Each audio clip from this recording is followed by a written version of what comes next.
Welcome to another episode of Suds with Luds, presented by the Dub Network.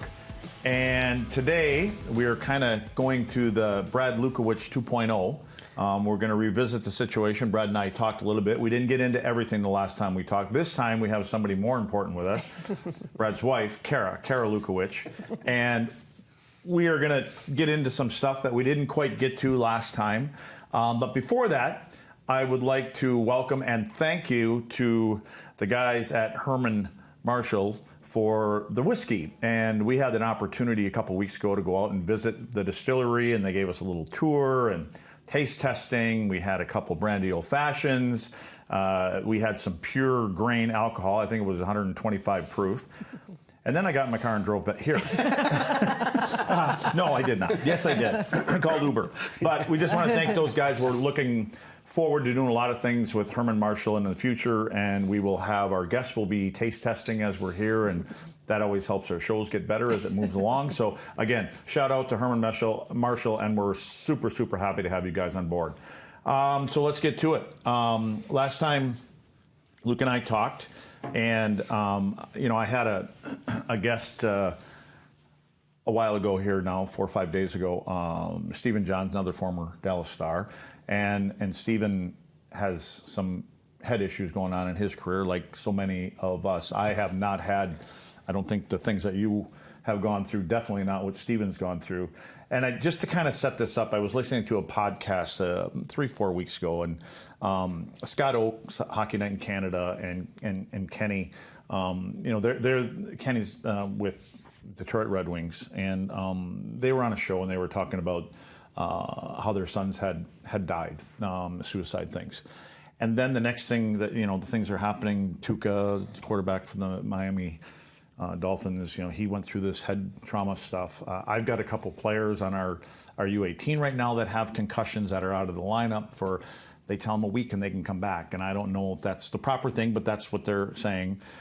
You have been down that road. The reason his lovely wife is here is because she's been down that road by his side this whole time.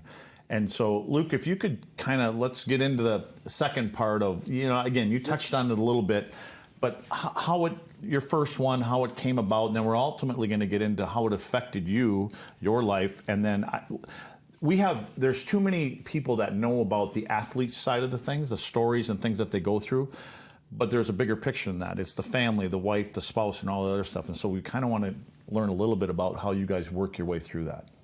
Yeah, well, I think the first time, my first concussion really was a long time ago in junior, and it was so undiscovered at the time. We really didn't know.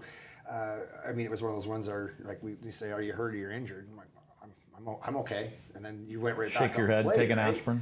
Yeah, and then as you go into pro, now you're getting paid to play, and it's a little bit more. Someone else is right behind you trying to get your job. You're always trying to catch the guy in front of you and stay away from the guy below you. And if that guy gets an opportunity to get in the lineup, well, you might come back a little earlier, or suck it up per se and go home. Well, that catches up to you, and as I've said before, and I kind of came to the realization years later now with talking to these doctors, I think, I got a concussion probably in junior when I was 17, 18 years old, and I really didn't start working on the actual healing process until maybe 2-3 years after I had retired, and really started talking to other guys and hear their stories, and some were mind-blowing. I had guys that I played hockey with, had no idea. They're on Facebook having the greatest time. They're always chirping, "Oh, I love this, I love that. Have you seen this movie?" And then you talk to their wives, they haven't left the basement in a year. So it's all like there's some real misconceptions on what's going on with the guys when they get out of the game, and it's been awesome to have be down here and be in a situation where we have our alumni, but have a wife that's interested in actually listening and getting involved. How long have you guys been married? We just celebrated 20 years. 20 years. So when did you come in? How many concussions had you had by that time when you guys, did you meet 20 years ago and then get married the day after? Or? It was like 22 years. After. Yeah, we were together for only like 2 years. And really, that was back when the heyday. It was the wildest I'd ever been. But it was back in the day. It was. You probably were too, though. Of course, yeah. Yeah. We were two peas in a pod. Everyone, Yeah. we never go, we still to this day don't go anywhere. We always go to shows together, rock shows, and that's our thing. You know? Did you know anything about concussions, or were there any signs when you first met him? Absolutely not. Actually, the first hockey game I ever went to, he invited me to, because I'm from Texas. So actually, one time I asked him, I said, "What do you do?" And he said, "I play hockey." And I said, "Oh, really? That's cool. Where?" And he goes, "In Dallas." And I go, "We have a hockey team?" And he goes, "Yeah, the Dallas Stars." You were one of them. Yeah. So you're hockey here, right? Yeah. So you Which lock it her worked down out. quick, bro. They So say no. you never get a second chance to make a first impression. When we came to Dallas, that was not true, because now all of a sudden there were times where people were cheering for me, and I'm like, Mike McDonald's right over there. You know what I mean? Like, you hit somebody and they think, "Oh, that's my guy." Yeah. Like 2 weeks later, they figure out who Mike McDonald was, and then So anyway, Anything I knew was through football, because Yeah. I was more a football fan growing up in Texas. So no, I didn't quite know. I don't think anybody knew. I mean, I think concussions really came to the rise just several years ago. Sure. Used to be a headache, a head injury. I don't really think it really got the attention it needed until just within the last 10 years. Do you remember the first time you may have kind of wondered what the hell's going on with him? I mean, I knew there would be like severe headaches, sensitivity to light, irritability, which was all signs of it, you know? So, yeah, I mean, I don't think he changed as a person, but there was definitely some things that were going on and issues going on for sure. How bad did he get? I don't know. Why are you guys looking at each other? Who's going to throw who under the bus first? Well, I know how bad I got at times. I mean, I would tell her, like that's the thing. Like, she would say things, and I'd be like, "Listen, I know this is happening, and I don't know I don't know how to shake it. I don't know how to get rid of it." Times where, like, when I first retired, was, "Can you get up and help with the kids in the morning?" No, I couldn't sleep. Like, that was the biggest one for me, was sleep. I'd be up for like 2-3 days in a row, and like be driving around, and like I would wind up in parking lots and be like, "What is going on with me? I cannot figure out what's going on." We'd call her and like, "I don't know what to do right now. Well, I'll come get you or come home." It was just like really strange for the first couple of years, and then it was like talking to other people and getting help, and then the sleep was the hardest one, and then finally getting some answers of. I mean, that took 4 years. I was in, I think, Coeur d'Alene or something like that by the time I'd seen a doctor that kind of. Well, when you helped me say out. sleep, was it because of headaches, or your mind is like Racing? But it all the wasn't time. necessarily a throbbing headache. Yeah.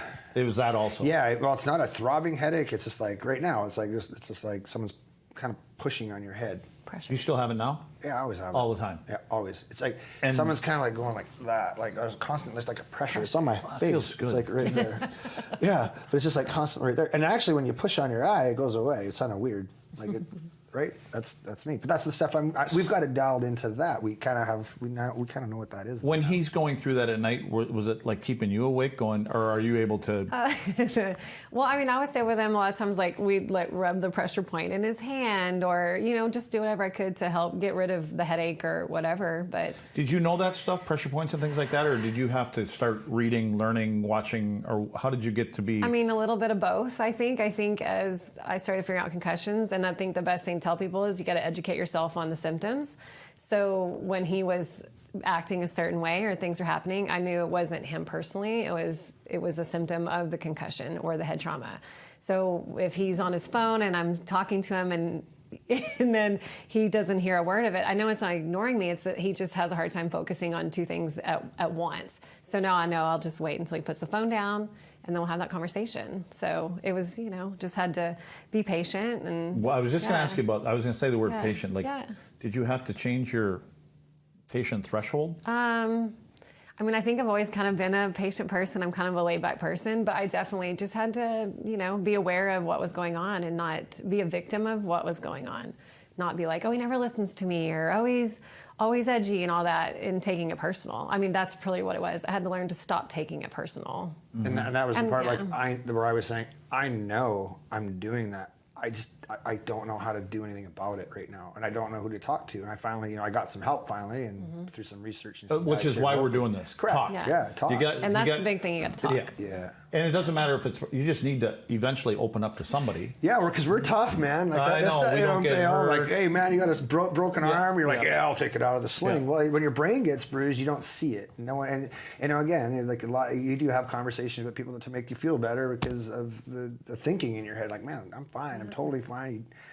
But you're not. You're like, there's just little things, and they're not. There's no medications that helped at all, or was it a fear of getting hooked on something, things like that? Well, yeah. I mean, because we hear about it. We have meetings before seasons start, and we hear about the bad people and the certain medications and drugs. Yep. Be careful and all this stuff. And our trainers all know that too. But all you need to do is take one thing, and all of a sudden it works. The next thing you know, a month later, you need to take 2 of them because the other one wore off. And then I'm assuming that's how it snowballs. Well, I straight up, I'm not going to say, I partook in that. It was, started in the minors. I was taking these things called Up Your Gas. Right? Remember those things? Up Your Gas. I was taking those after games to go out. I was drinking Spark. We had these like Sudis. I would take 2 red Sudis before a game. I would drink a Spark. I'd have Coke between every period. I would Coca-Cola. And the weirdest thing. Yeah, please. Coca-Cola. Please, yeah. Yes, that's right. Coca-Cola. Yeah. I'm gonna take a drink of a Miller Lite. I would I look back and I was like, I used to throw up between periods all the time. And you maybe thought it was nerves. I thought it was nerves, but it wasn't. It was that brain situation, right? You know how many? Like I'd sit next to Sergei Zubov, and I had a pile of Up Your Gas there. Zuby would keep track. He's like, dude, do you know a lot? He'd talk the next morning. He goes, it took 14 of them. Wow. I'm like, really? Wow. Then there's no wonder you go home and you don't can't sleep at all. You're up all night Yep. and there's nothing to do. And then we had practice at 11 the next day, and then basically, and then it was go to Cowboys Cafe after, have a couple beers, a salad, and then go have your nap. Yeah. Yeah. We went home at like 2 o'clock in the afternoon, and we slept till 6, 7 o'clock, and go to Cooper. You did it. I'd have to watch all my children. Of course. Yeah. Central Time, 11 o'clock. Eat your meal. Days noon. of our lives. I was out at about 12:15, and I slept till 3, and then I got up. I was just Days of Our Lives with Guy. We used to watch. Marlena was the devil. Well, this is kind of. I said earlier. This is Luke and Cara, but it's kind of like Luke and who's that? Laura. Luke and Laura from General Hospital, and I'm Dr. Phil on this show today. It's going to turn out being Jerry Springer, but eventually. But and so that's why I'm. When we're speaking of medication and whatever he was taking, do you ever get concerned about too much and then another and another and another, or did you always keep an eye on him, or how did you handle that? I think we just made a decision as a team. We weren't going to do the prescription medication route, whether it was, for whatever reason. Not to speak for him, but for myself personally, with addiction running in the family and all that, we just knew that was just not a place we needed to go. And so I think I would be forcing him to take ibuprofen, with a concussion or something, because we just knew, we've seen so many people that once you go down that route, it was just a dangerous route, and it just made things worse. It seemed like so. Well, you said natural. So what does that mean? Plant something Anything in the garden. Plant-based medicine. Yeah, plant-based medicine, which is amazing that it's starting to become more popular. And you've got into that now. I have, right? Absolutely. Yeah. Are you down there too? Are you? I have not gone there yet. It's not that I don't want to get involved with it yet. Well, first of all, what does it mean? I don't know. Well, it could be anything plant-based, anything grows out of the ground. So it could be anything from marijuana to psilocybin, which is a mushroom compound. And it's all in small dosage. But if you do look at the research on this plant-based medicine, it's amazing. And it's been around for 5,000 years. So this isn't anything new. Just basically it's stuff just that's a not different big option. pharma, right? It's the non-addictive form. For stomach stuff, anything for anything. We're into the herbs, turmeric, stuff like that. It's just things that are less I'm not big into the synthetics, and my reasoning is because again, we have a family history on my side of the family as well, and when I was about 26, 27, my brother had a broken back, and it was an accident. He overdosed. He took his pain pills, and then he forgot if he took them, so he took another one. Yeah. Well, as soon as he took that one, he was blacked out. He was done.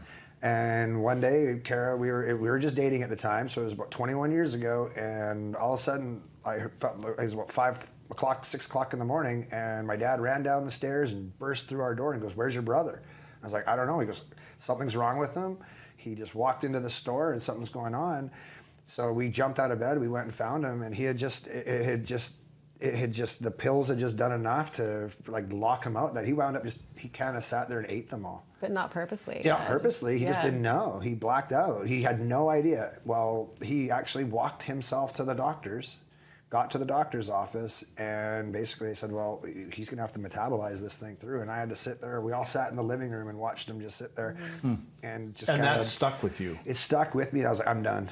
Because I used to take those up your gases. It used to be so fun to go out after, and I could party till whatever. Yeah. I'll take any pills. You just give it to me. I mean, I played for teams where after the game, they'd walk it down. You tired?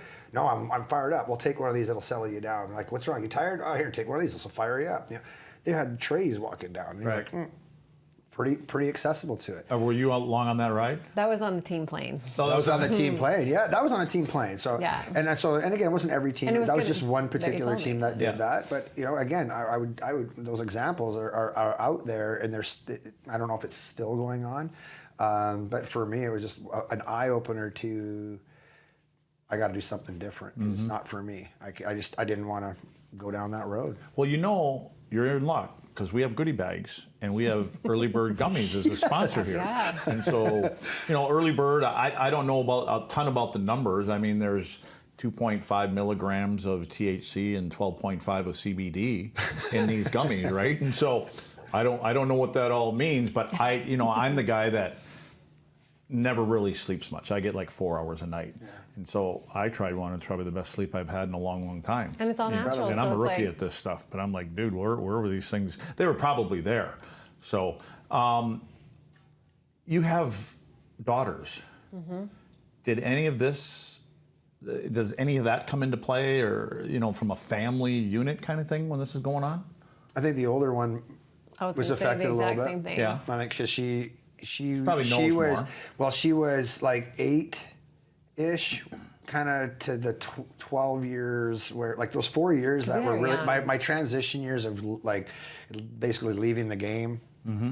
She was around and she understood everything and she saw it and she could overhear things and she could. I mean, I was really disappointed. Like, man, we used to live in Cranbrook when it all went down, and we rented a house in town. We would drive in and I would rip back out because I thought that the NHL teams only had my lake number. So Yeah. I would go out there and I'd sit by the phone and just stare at the phone. And with no music on, no nothing, I just sit there and stare at the phone. That's You not know, how You either- were waiting for the call? Wait. You're for either that waiting call, for a man. call or you don't want to call. You know Yeah, I how was it just is, waiting for right? that call. Yeah. And I was just Yeah. praying for that call to come, and it just would not come, and it would just, but you know, see how it would wear on you. So Is mom in the same boat? Well, or? and not in a rude way, but I think that you're like, I want to not say checked out, but he just was like going through a lot. You know, he was going through a lot. And I think as a mom, what I tried to do is to kind of overcompensate. And now I'm paying for that a little bit and make sure that I tried to shelter them from what was going on. Did you have these conversations with them and try to? I think have them we're now. starting to do that because our oldest daughter's 19. And so, I mean, we were only She's like a rock star. She's going down she's that amazing. Yeah, and then that's Marley, our youngest one too. But like Michaela was along for the whole ride. Like we were only 24, 25 when we had her, which is a whole story too. But so she was around for the whole ride, the good ride and the hard part, the roller coaster. So she had to unfortunately ride that roller coaster with us a little bit. And I mean, she's amazing, but she, you know, it was tough for her too because lots of moving, lots of, dad's can't come out of the room today. He's got massive headaches, or dad's gone for a week, or so. or it my was, irritability was or really irritability. bad. So I was reacting to things negatively, like a small thing. Well, I'm teaching my daughter to react to small things in a real negative way. So it's actually, I was kind of a negative teacher there for a while, and you look back now, and you're like, man, now I know I should. How long did it take you to realize that? Did something just this click is one this day? is or- this I would is say it's a couple years that things have been different. Like more recently. Yeah. Recently. These last, honestly, since I've been back in Dallas 2 and been years. able to get back with the alumni and have conversations with yourself and like guys that you trust, right? Like Dids and Bob and those Yeah. guys, getting in that room. I don't think people understand how important that room is to a lot of people. It's where that is our safety net. Yeah. And it always will Yeah. be. But coming back there is where I turned a huge corner. And I was like, I got a chance to freaking turn things around, man. Like, Did you this is notice awesome. it? Is Oh, that, 100%. Yeah, 100%. was it like a light switch, or was it? I think it was kind of interesting because in the beginning, going to these amazing doctors at the Dallas Wellness Institute, I feel like some guys feel like you're going because something's wrong. And they're almost, we've ran into this with some of our military friends. They're afraid to go because they're afraid of what they're going to say or what they're going to find. So they avoid it. And so, but the first time we went, it went so well. I think he was there like for 2 or 3 hours.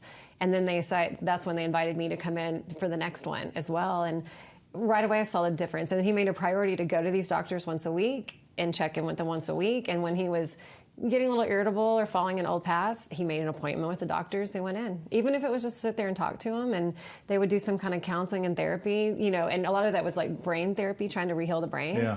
Just making the effort to go and do the work is when I think things started to change. So have you guys, as a couple, you mentioned the military, because of what you've gone through, and we all know what they're going through, and that's come to light over the few years, and we do stuff, hockey-wise and things like that. Was it kind of a commitment that we're going to help and share, and here's what we've been through kind of thing for these guys that have been through some shitty situations in their military? 100%. And it's always hard to compare because military, because it's so much, more. But, a lot of the things are similar, and the lifestyle similar, the moving similar. I always like military wives always get along with hockey wives because the moving aspect, I think. But yeah, I mean, we have a soft spot for people that are going through what we're going through. And so if we can just say to them, hey, we know what you're feeling, and try these doctors or try this plant-based medicine or whatever. I mean, we're just trying to help other, couples and people heal and, come together. So we were a few weeks ago when we did the launch party for this, you guys were at the launch party and we were sitting there talking after, and I kind of went like that. You were talking to Kim, and I heard you say shaman, which I probably at the time thought it was Charmin, and I was thinking, are they thought that there's no toilet paper in the bathroom or something like that? Are we looking for toilet paper again? And I think I said to Kim, I said, what did she just say? She said shaman, and I'm like, shaman? Like, I think that's where they go sit in a tent or something like that, right? So you've kind of got into that stuff? I have, yes. What is it?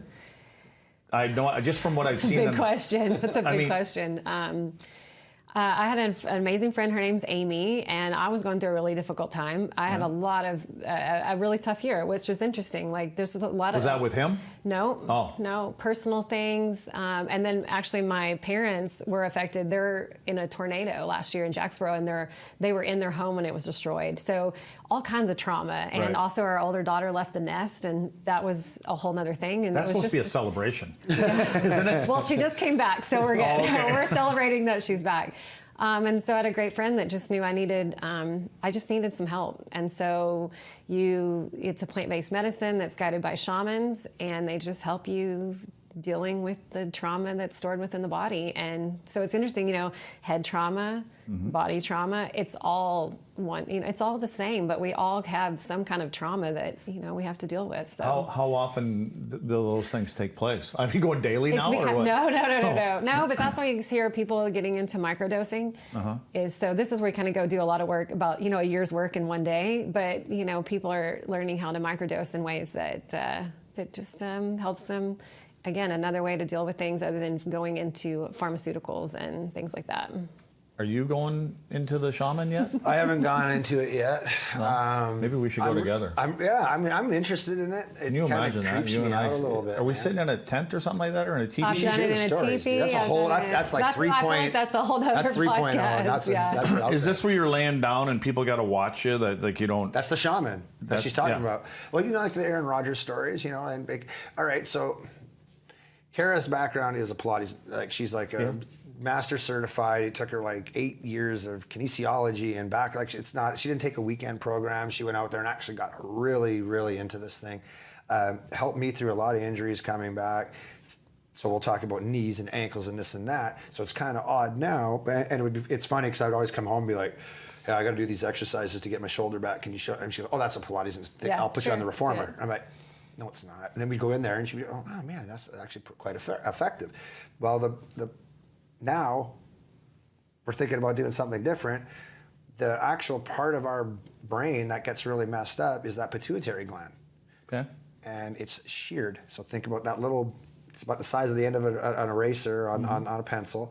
That thing gets sheared off, and it kind of has that like flowery look to it, right? Well, if we can find a way to get that thing to grow, whether this is possibility or not, if we can find a way to get that thing to be a little stronger or activated, get blood flow to that, that's what this seems to be doing. Is there scientific proof to it? Not necessarily, but I mean, there's not scientific proof, but the actual feeling better and the actual results that are visual to others is a lot more science that I need right now. Yeah. And from what I've seen, from what she's gone through, and the positive process is great. The reason why I haven't got involved is because I'm actually just following this my program kind of Because it's kind of working for you right now. It's working for me, right? And I don't like. It's not that I don't think it's going to help me more, but I want to keep going down this route until I kind of get to maybe plateau. Like, you know what? I think I need to take it to the next step. Yeah. And look at all the work. And the more that she does it, and the more almost like experience that she gets, I think it'll be more comfortable for me. And if you were to come, maybe now we have someone that has more answers. So the more she does it, great for me. It's educational for her. She's always been like that. I mean, with the kinesiology that she had to learn for Pilates, now she's getting into the brain stuff. It's kind of weird that she kind of followed that route. Right. You know, like, was never really her goal, I don't think. Do you have like a studio or a thing? I do. You do? I do. I went to a home studio. I worked for like big studios for a long time. But the thing with Pilates is it's about healing through movement. But like Pilates is a lot more than a workout. It's like a practice like yoga. And so I think as life had it, I ended up back at a home studio getting one-on-one with people. And that's really what I want to do. Is that how you mainly do your classes, I am now right? all one-on-one.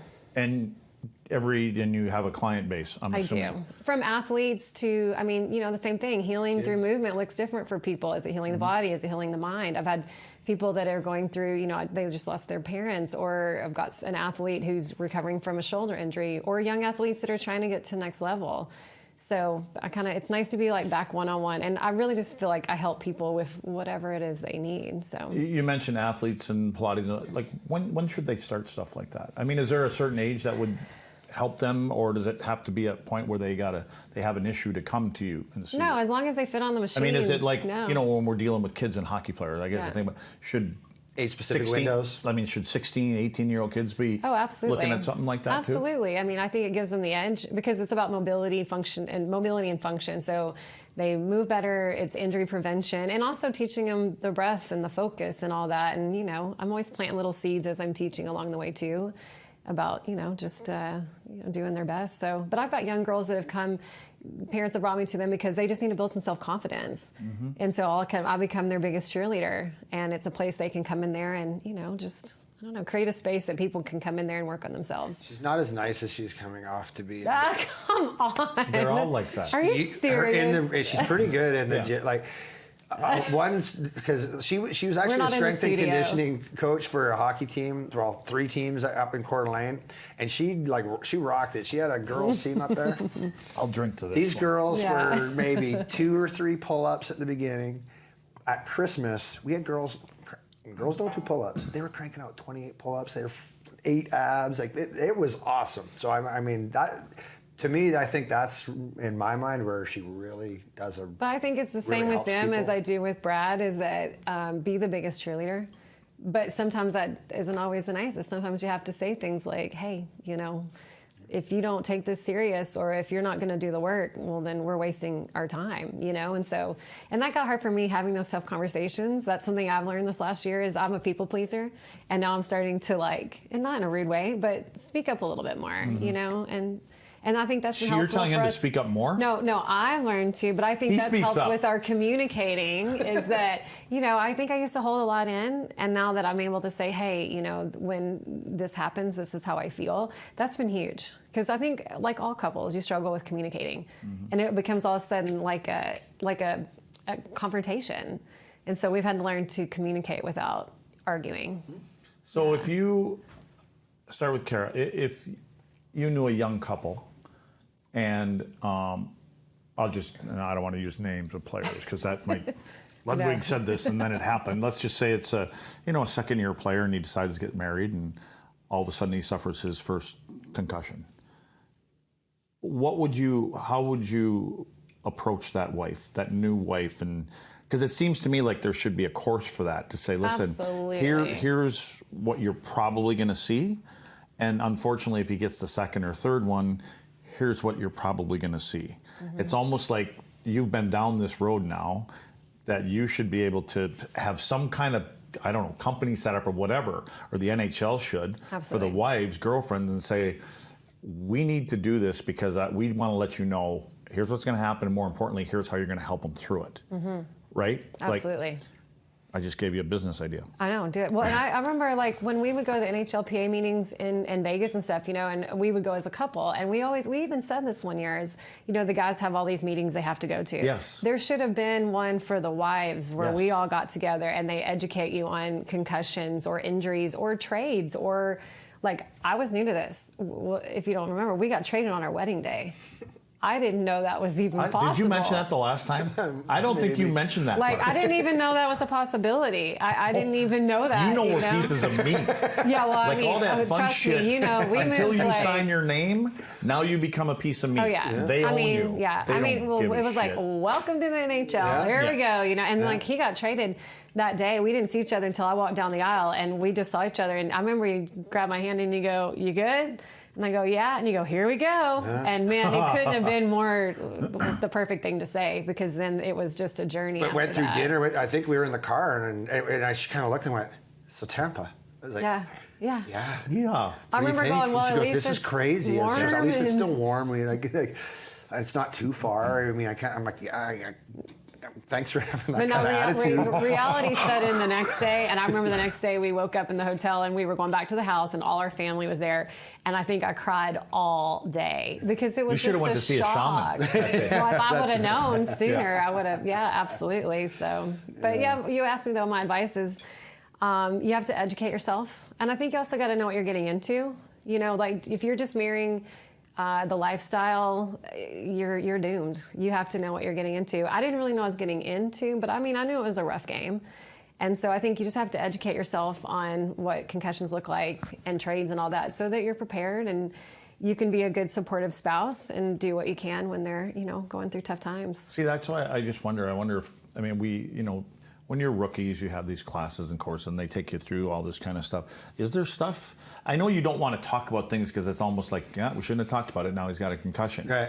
But in a contact sport, football, hockey, it's coming down the road. Unfortunately, I hope you never go down the road, but it does. It's almost like you'd rather get out ahead of it. No pun intended there, but you want to get out in front of that thing, and so that when it does happen, especially for the spouses, to know this is probably what's going to happen, and then for Wouldn't it be the nice? player. Yeah, it'd be great. I mean, we do. We have. And I know the NHL. We have those they're 2 trying to meetings a stop year, that, right? Well, they have that one meeting where you go and they talk about your 401ks and they bring you in and they kind of do like the union meeting, right? Yeah. You have your union Well, meeting. and then you my have your time, NHL meeting, but they that were was telling it. us who to stay away from. Right. Watch out for these. Don't go to people. gambling. Stay What at if a we're strip one of those club. people? Stay How at do a we stay this. away Stay from at them? Yeah. I mean, They tell you what not but to I am do. that guy. Yeah. But it was all that. It was like that. That's where their focus was right there, and it was a good focus. It was very, that was a liable thing. They were looking out for your best interest. Again, we didn't have the information we had back then.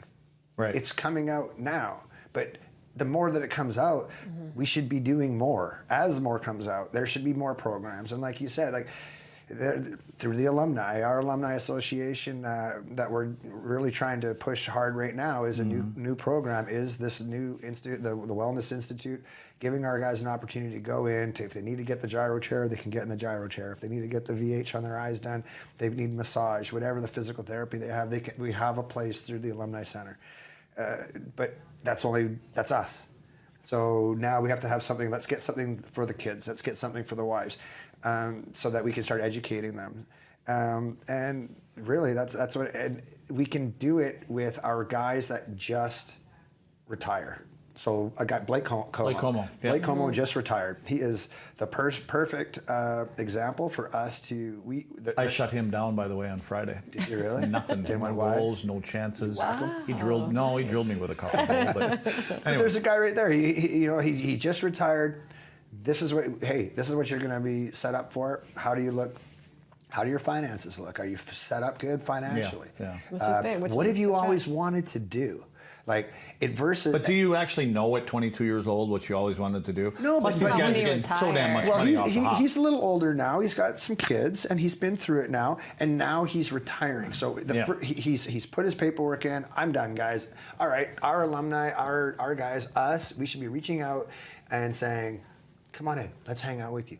What do you want to do? Do you want to do anything with hockey? I want nothing to do with hockey. All right, cool. I want to be a developer. You know what? We got guys. Let's put together something for you. Let's get the alumni, friends of the alumni, those guys that come in weekly. Let's put a little thing together. And you want to be a developer? We know some really good developers in this area. Maybe you can go in and get some internship, some mentorship from these guys. Start under them, create your own company or break off, yada yada. But let's set you up so that you're not doing it on your own. And I think I have to buy trucks. I think I need to do this. Let's go out and let's help each other. And then while that's happening, we can have the wives and the kids in the room as well, talking to our wives and kids, seeing this, building that extended family outside the game again. And just that's really the ultimate goal. Why we're doing what we're doing is at this time right now is trying to get involved with and create these programs. Mm-hmm. So from a wife standpoint, when we play for 15, 16, 18 years, and we're pretty much gone all the time, right? I mean, you're really not around, and we're never around at holidays, or we are, but it's in and out kind of thing. Do you want us going and doing something else when we're done? You know what I mean? And then now going to another 8-hour date, or would you like to be able to say, you've been gone for 15 years. It's time for you to start taking care of the kids, even though they're grown now. Yeah. Damn it. And maybe a little bit of both. Yeah. I mean, a little bit of both. I don't think an idle mind is good after they've had this kind of career. Like, just to sit around, I don't think was a great thing. I mean, we've really enjoyed, we kind of both work home-based now, and it's awesome that we can spend time together. But, I mean, you retire so young that you've got a whole second life in front of you. So, yeah, I mean, and he's way more involved with the kids because now he has the time to do that. And so, a little bit of both, So what are you guys going to do now in the next 15 years? We just talked about it on our walk, remember? We said, no, he doesn't remember. He's had 5 concussions. He can't remember what the hell we're talking about yesterday. We're in this prime now, and we feel like we're in a really good space. That whatever we do now is what's going to set us up in the next 10, 15 years. So we both said, as long as we work as hard as we can and do as much as we can, just to so that we can enjoy each other and not have to work maybe someday. Are you going to be a Pilates instructor? Or? Yeah. No, and having the time to do this today. Like we said, how cool to come do a podcast together. I mean, this is really cool. Yeah, when I came back here, I wanted to get involved with the alumni.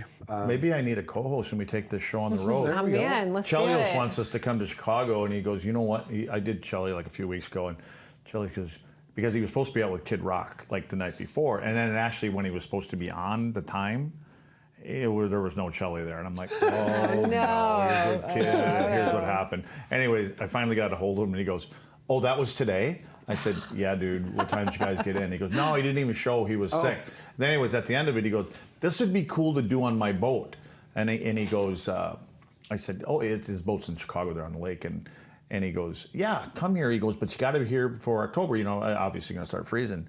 And I told him, well, we have a huge budget here, so we could do that. And I said, how big is your boat again? He goes, it's 84. It's an 84-footer.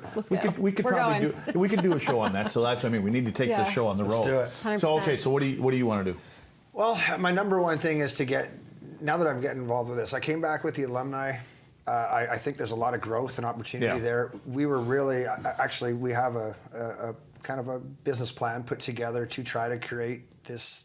Obviously, with the Institute of Wellness, we're going to help out the guys as well there. Some military stuff, get a golf tournament going. Really want to try and push this alumni take it to another level. Take it to another level. Yeah. And we were on that path.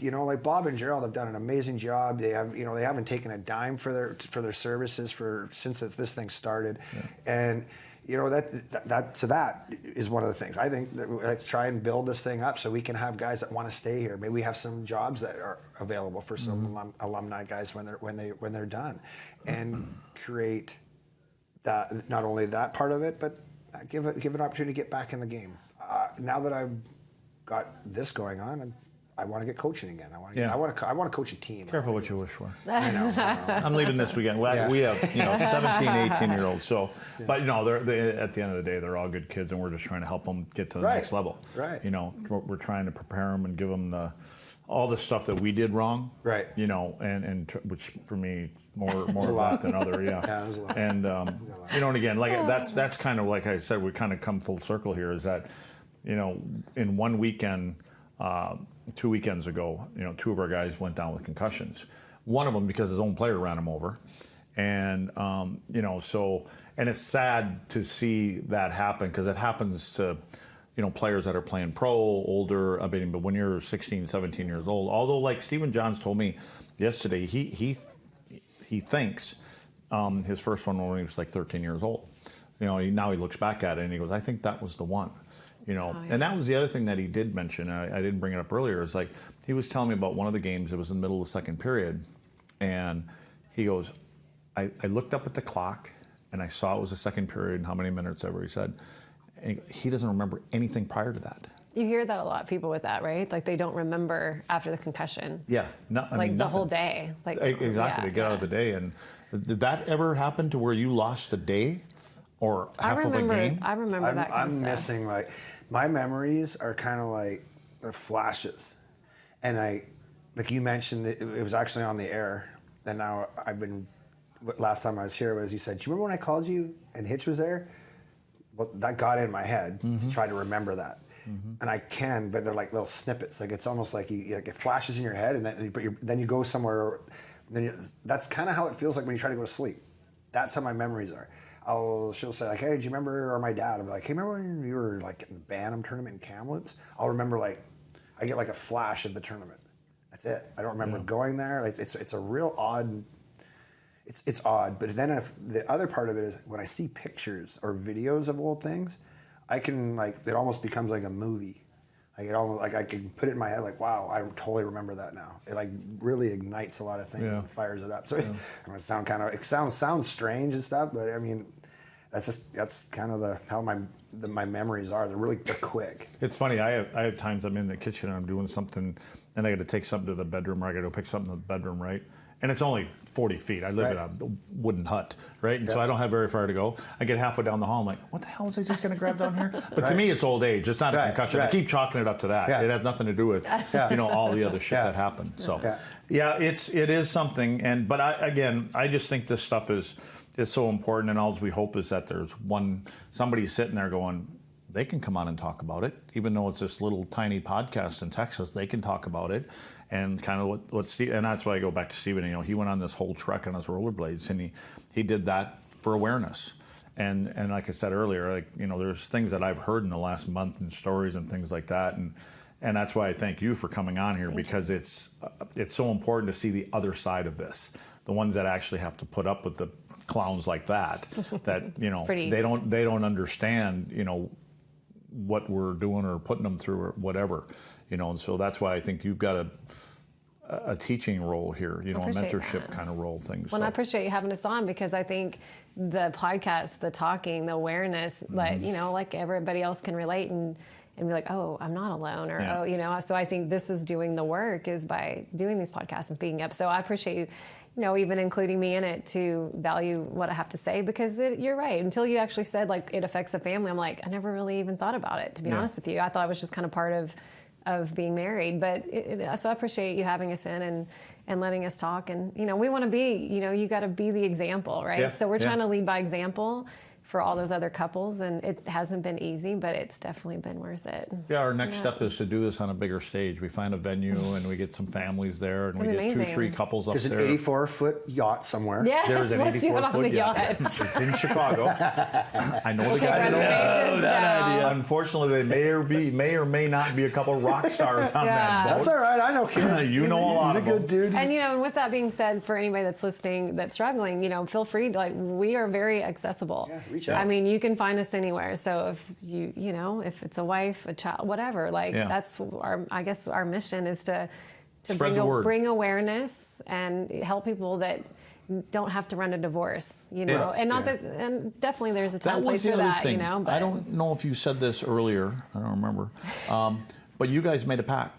Mm-hmm. What was that pact? That divorce was not an option. Yeah. That's and honestly, when times have gotten really tough, we've gotten closer.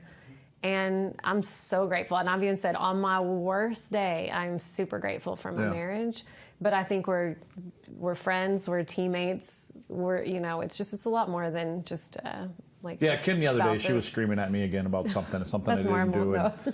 But at the end of it, I just said, and it was like the next day, I said, but you know what? We always circle back. Yeah, that's it. You got to figure out how to circle back.